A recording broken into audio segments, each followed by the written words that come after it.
Greetings, YouTube. I hope you'll forgive me. I realized I did a political commentary yesterday, but today I've got something on my mind, and it's slightly personal in nature, but it does speak to a larger social issue. I am militantly anti-tobacco. You would be hard-pressed to find a person on Earth that despises tobacco more than I do. If I could snap my fingers and make tobacco disappear from this planet, I would, without hesitation. So you can imagine I'm not really fond of smoking. By its very definition of the word smoking, it's called smoking.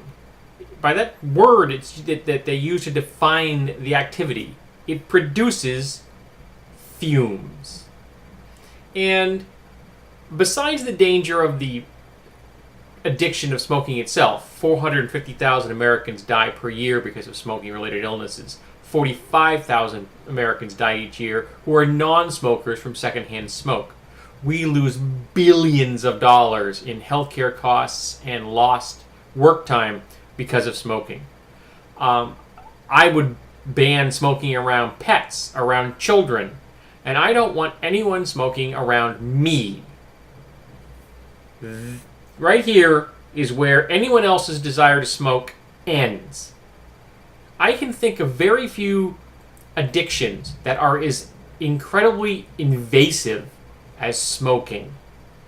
You are actually producing a waste material that invades someone else's body. That's twisted. Now, why do I bring this up? Well, you see, where I currently live, right here, is on the second floor of a 3-story building. Above me is another floor with 2 apartments in it. Below me is a commercial space. I've lived here about 10 years. In that 10-year time span, there have been a number of different businesses downstairs. There was a Baptist church for a while. For the most part, they were all right. I always enjoyed the music on Sundays. Then came in a junk shop. I didn't really care about them one way or the other. They didn't last long. Next was some kind of urban clothing store, which didn't last very long either. And then there's what's downstairs now.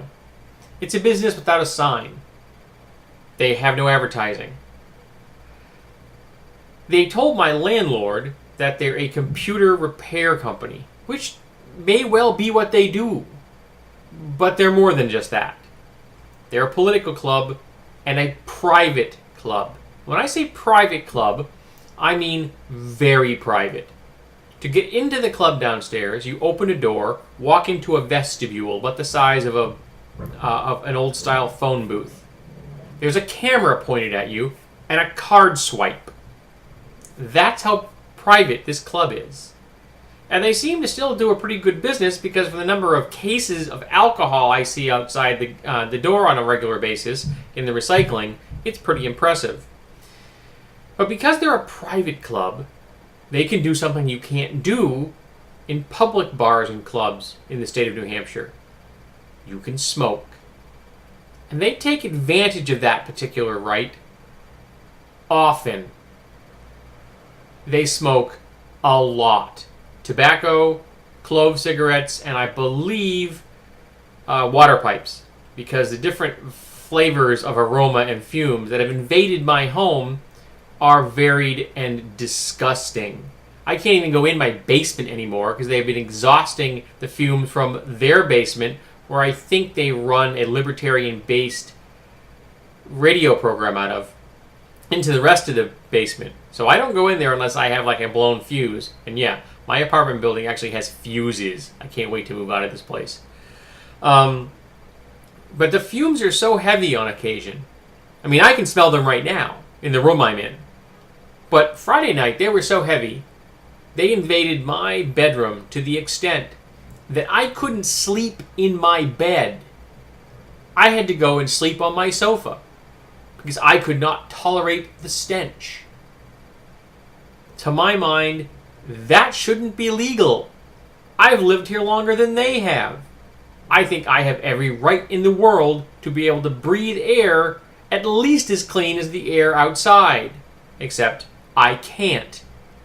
A bunch of people have decided for me that I'm going to share in their particular addiction. One I do not want, and one that I would quite gladly eradicate from the planet if I could. So yes, there are going to be people that say I'm over the board on this, and guess what? You'd be right. But as soon as someone else can tell me why a human being has the right to invade my lungs, okay, I'm willing to listen. Prove to me why someone else has the right to invade my lungs with their addiction. I'm sure I'm going to get numerous kinds of hate mail here, and it's okay. At the moment, I'm really, really pissed about this. I don't like the fact that I couldn't sleep in my own bed the one night of the week I get to actually sleep next to my wife. So yes, I'm upset, and I would gladly eradicate smoking from the world. Just think how much money and how many lives we would save. I'm okay with that.